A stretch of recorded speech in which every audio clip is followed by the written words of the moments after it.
Defending champions Real Madrid played out a pulsating 1-all draw against Manchester City at the Santiago Bernabeu Stadium in the first leg of the Champions League semi-finals. Vinicius Jr put Real ahead with a screamer and Kevin De Bruyne leveled the scoring with another. But has De Bruyne's goal given City the advantage heading into the second leg in Manchester? That's what we are going to discuss in this live. Hello and welcome to WION Sports Extra. I am Nikhil Mathur and I'm joined by my editor Divya Singh Deo and by my colleague Vidur Kathuria. It wasn't a goal fest like last season. It was more of a cagey affair, as you said yesterday. And now it wasn't Ding versus Nepomniachtchi. And now the away goal... No, Kasparov versus Karpov, that kind of attritional game. Yeah. And now the away goal advantage is no more there. So who do you think has the upper hand right now? You know, a lot of people are saying that momentum has shifted towards City. Let's look at that argument. De Bruyne scores, 1-all, going back into the Etihad, which has sort of been their cauldron. They haven't lost in a Champions League game since 2018. All signs point to City going through. But I think a bit otherwise. I think that this is the perfect result for Real Madrid. And this is what I mentioned yesterday. That if Real Madrid go into the next game not trailing, great if they have a lead, or else if it's a draw, then this plays into their hands. Because A, the aura, their swagger, their belief that they can win come what may. And the fact that in a one-off game, they will get their chances. What we saw yesterday was very cagey football. And I think Guardiola, it played on his mind what happened last year, because City weren't the City which we see in the Premier League. They were guarded. They were wary of the threat of the counter-attack. What I mentioned about Ancelotti doing to Bayern, which was then coached by Guardiola, there was, you got a feeling that City weren't playing at 100%. Like, they were wary and they were saying, let's take it back to the next home game. I just think that may not be a good idea. I just think Real's pedigree will hold them in good stead. Also, they know how to absorb pressure. Yeah. You know, Erling Haaland, the guy we discussed most in our lives, wasn't even mentioned. He has less touches than Ederson. 21 touches. Yeah. So how do you see his performance? Have Real, was that the key for Real? Well, I think firstly, talking about the game, City started very well and they peppered Thibaut Courtois' goal, and he once again showed his quality with a number of high quality saves. You're right, Haaland did not have the match that we sort of were expecting him to. I think that will change in the second leg. I think... But hang on, but isn't that also the way he was marshaled by Rudiger? Let's give credit to Rudiger. That was a tremendous job. Sort of physical presence which he had, intimidated Haaland. We haven't seen Haaland bullied like this. Well, yeah, I mean, this was, of course, we built it up as his biggest challenge yet at the Bernabeu, and he was not himself or the player that we've seen so far. Of course, credit to the Real Madrid defense. But sort of City were also not getting the ball to him as much as they usually do. De Bruyne had lots of shots on goal and of course scored that screamer. City had more possession as we expected them to, but possession doesn't really count for much against Real Madrid. Real are always comfortable on the break, as we saw yesterday. I think Haaland will play a very, very crucial role for City in the second leg. And I think heading the confidence that they have at home, especially this season, the fact that they're unbeaten in 21 games across competitions. Of course, Real are always going to be dangerous on the break. They will have their chances in the second leg, but purely because of the run they are on, and it just feels like it's going to be City's match this time around. That's what I disagree. But like when Haaland was marshaled by Real Madrid, it gave De Bruyne the space, and we have seen in the previous matches as well. He's scoring, he's having more shots. So that is also one thing that Guardiola needs to factor. That's the important point you make. See, De Bruyne came out jaded from the World Cup. He was dropped as well. You sort of thought, Guardiola saying, Belgium, whatever happened. But he's rested him because you want your big guns firing right at the end. Okay? You want them fit and fine, and he scored goals against Arsenal in that crucial game. He scored goals over here. Where I think that City were unable to do well was when they had Real Madrid under the cosh. Yeah, in the beginning. That's when they should have scored, Yeah. Because the Etihad is not the cauldron that the Bernabeu is. Of course, I mean The Bernabeu is it's like Anfield. That atmosphere sort of lifts teams, right? It gets those players performing superhuman stuff. What I loved seeing was the way City didn't wilt. I think just took me back to that Liverpool match. There's something about the calmness about Carlo Ancelotti which is rubbed onto his team. You're getting tasted like that. It's your home stadium. You're getting hammered. Let's face it, possession-wise, everything-wise. Still stay, same lines, sort of don't overcome it, wait for your chances. And when the chances come, they score. Yeah. Vinicius Jr. and De Bruyne are hogging all the limelight. But I want to talk about Eduardo Camavinga. He can play at any position. He has won left back, right? Yeah, he played left back. He has won every trophy that is there to win in a matter of what, 2 seasons? 2 years? Yeah. And he had won more tackles, more duels than anyone. What do you have to say about his performance? A complete player.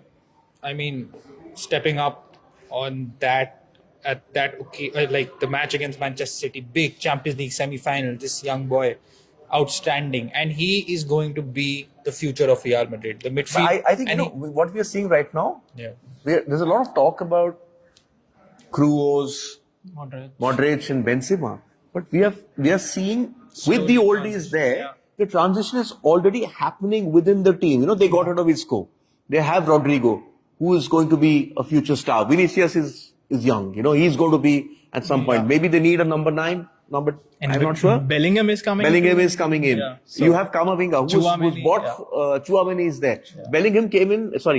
Camavinga came in when they were struggling to land Mbappe, and people said, you wanted Mbappe, you went with Camavinga. But so that recruitment has been very shrewd. We all think of Florentino Perez as this great gambler who will just go for the big talent. But the Galactico era is over. I think they learned their lesson with Eden Hazard.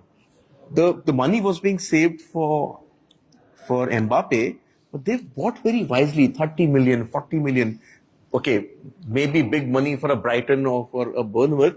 For Real Madrid, this is small change. Yeah. Again, so as I was saying, they are going to build their midfield around, this is potentially their midfield next season. Chouameni, Camavinga and Bellingham, if he of course comes. And then they have Valverde as well. Absolutely. Who was again a very, very versatile player. Yeah. And he doesn't stop running. If you remember the Champions League final against Liverpool, he crossed the ball to Vinicius Jr. to score. Yeah, and Ancelotti before the season, he had said that if Valverde didn't score 10 goals, I will quit. And he has scored more than 10. They need to replace, they need to find someone to take the sort of burden of Benzema. They need a 20, 30 goal striker. Then that Real team will be something. They will, I think, I'm not sure if they will go for like an out and out number 9 this summer. But Harry Kane? Well, I'm not sure if Daniel Levy won't sell him to an English club, but Real Madrid come calling. Yeah, and I don't think they'll have any problem getting a world-class number 9. The Real Madrid, they will get the best option available. Victor Osimhen? Maybe. Yeah. But he's the love that he's being shown by the city of Naples right now. He probably doesn't want to leave. But yeah, so Bellingham, and does that leave space for Mbappe, because they're already going for Bellingham and he would come somewhere upwards about $100 million. So would they still go for Mbappe? I think the Mbappe story is over. Yeah. You spend 100 million on Bellingham plus, and Mbappe getting what he wants at PSG. He's not going to get that control with Florentino Perez. There's been these great stories over the years that you get into a fight with Florentino Perez, at some point he will strike back. Yeah. Sergio Ramos, latest example. Yeah. Ronaldo. Yeah. Okay. So questions, I think? You got something? Not yes. We have... Oh, not the question yet. We have the poll. Who holds the advantage?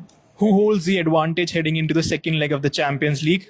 52% say Manchester City and 48% say Real Madrid. Home game at Etihad, still people not convinced. What's going to work for City? They need a fast start. They need a fast start at the Etihad, which they usually get. If they don't get that, what we saw with Liverpool in the Champions League final, Real are going to look at this not as an away game. It's a one-off final. It's a one-off final, one-off game. It's a final. Go for it. That's where the pedigree is going to come. And like I mentioned yesterday, in those dying moments, crucial moments, when it comes down to that decision making, then that swagger in their stride and the belief in their mind that we are Real Madrid, that is a factor. Do you think will Pep start Julian Alvarez as well in the second leg? Maybe just to get those. I don't think he'll go for broke. If he goes for broke too early, maybe the last 20 minutes he goes for broke. If he goes for broke too early, he knows. See, the thing with Pep Guardiola is he remembers. He remembers what Ancelotti teams can do. Even against Liverpool, the era time when Liverpool is on the counter, they sort of adjusted. He's always been tactically that way flexible. He's not going to overcome it. Neither is Ancelotti. Ancelotti is going to put out the same team and say, do exactly the same. Let them do the running. The moment City go to do the running, Real advantage. Also, the way we spoke about Haaland, right? It's isolated also because Grealish and Bernardo Silva weren't exactly as overlapping as you would see them in the Premier League. Yeah. They were also, I think the fullbacks also were not committing so much because of what Real had. Yeah, and they didn't get that many crosses in. Plus, De Bruyne also didn't get that many crosses because he was more central and he got so many shots across. City need to score the first goal at the Etihad. If they don't, they have to chase the game, they're in trouble. I don't think there will be many changes when it comes to lineups for both teams. Yeah. And just a word before we wrap up about Vinicius Jr. I think we have to start talking about him in the same breath as Haaland and Mbappe. Over the last 2 seasons, he has proved that he is one of the best young players in the world without a doubt. Consistently in big games, he scores big No, that's goals. the crucial word. It's not doesn't make a difference to me what he performs in the league. It's the big games. Exactly. Big games. He scored the winner in the Champions League final last season. And every big game he performs, he's constantly a threat, constantly. And he scores out of nowhere. Like that goal also was a mistake. It's not like a perfect move. He just takes it and scores it. All-round player. Yeah. So we have another Champions League semi-final today. What a game. The Milan Derby. AC Milan versus Inter Milan. Neither of the two teams were not teams I supported growing up, but can't question AC Milan's pedigree. If you forget Real Madrid in the last 5-6 years, last 10 years actually, but till that point, till they won the Decima, it was 9-7. AC Milan were like the gods of the Champions League, fueled by Berlusconi's money. I remember from a time where Gullit, Van Basten and Rijkaard, and then sort of the transition after that, and Shevchenko, Kaká. You name it. That was as Bayern Munich are called, FC Hollywood. But a clash of very different sort of footballing cultures. These two teams know each other so well. They even share the same stadium. There's no home and away game here as well. Yeah. It's going to be a defensive masterclass. AC Milan have shown that they can be defensively solid. But again, going to be cagey affair, 1-goal affair. Yeah. 1 goal someone nicks it here and there. Giroud. I love Giroud. Again, knack of scoring goals at the right time. Yeah. Who are you putting your money on? Well, it's going to be Inter Milan versus AC Milan Champions League semi-final at the San Siro. 0-0? Great 0-0? football occasion. I think 0-0? that AC Milan have a very slight advantage heading into the 2 legs, purely because I think they have the in-form attacking players. I think with Leao and with Giroud, as you said, Leao's a coming dog. up. Yeah. If he's But fit. Inter saw off Napoli. Yeah, well, AC Milan also had that. They have beat Benfica in Benfica. Yeah. So, it's going to be, I think 1 goal over the 2 legs will nick it. This isn't, but let's be fair, this isn't a patch on the 2 great Milan or Inter sides we have seen in the past. That's the football. But, like we were discussing last week, this is sort of a renaissance happening in Italian football. And it's great for European football if that sort of gap between the Spanish League, Premier League and the rest of Europe can come together. Yeah. You will get a detailed preview of the match on our show at 6:30 p.m. IST. What else do we have? South Africa qualifying for the World Cup. Imagine saying that even. There was a giving, right? Just sneak in. Yeah. But that also means that West Indies, the mighty West Indies, 2-time champions, lost to India in the 83 final. They have not qualified on merit. They'll have to go through a qualifier, even Sri Lanka. 1996 champions. Remember Kalu Vitarna and Rana Tunga, De Silva, Mahanama, Sana Jayasuriya, Chaminda Vas, I mean Murli. I remember that World Cup sort of vividly. They also haven't qualified. The other big story is the sexism row that is taken over the Madrid Open. You want to take us through what the issues are there over there? Yeah. So first, the women's doubles finalists were not allowed to give a speech, which is a tradition in all tennis tournaments. So the winner and the first runner-up gives a speech. That wasn't there. Earlier, there was another row where Carlos Alcaraz was given a cake that As was, big as Vidur. As big as Vidur. Yeah. 40-year cake. And while Arina Sabalenka, who shares her birthday with Alcaraz, was given a cake which was just one story. No, it was just a normal birthday cake like you and I have. For your birthday, we'll give you that cake, okay? And she's Australian Open champion, world number 2. Yeah. So yeah, we'll have a detailed report on that on our show. And NBA. Yes, we have NBA action. The Denver Nuggets have taken a 3-2 series lead against the Phoenix Suns. Nikola Jokic made up with the Suns owner who had a bust up with in the previous game. He made up, and of course he had his customary triple double, and he led them to win. And then, But just on that context, is it going to be a big upset if Denver beat the Suns? well, Because I remember you telling me that with Durant coming in, they're a title contenders. Definitely, but they still are title contenders. You can never rule out Kevin Durant, and they have Devin Booker as well. But just the form that Denver are in, their top seeds, they have the likes of Nikola Jokic, Jamal Murray, who's been in great form. So, I mean, you would say that heading into the series, Suns were slight favorites, but not overwhelming favorites. So, yeah, it won't be a huge upset. Then the 76ers have taken a 3-2 lead against the Boston Celtics. So, one win, and they will reach their first conference final since 2001. Ooh, James Harden, Doc Rivers. Yes. so yeah, that and much more on our show at 6:30 p.m. IST. Thanks for tuning in.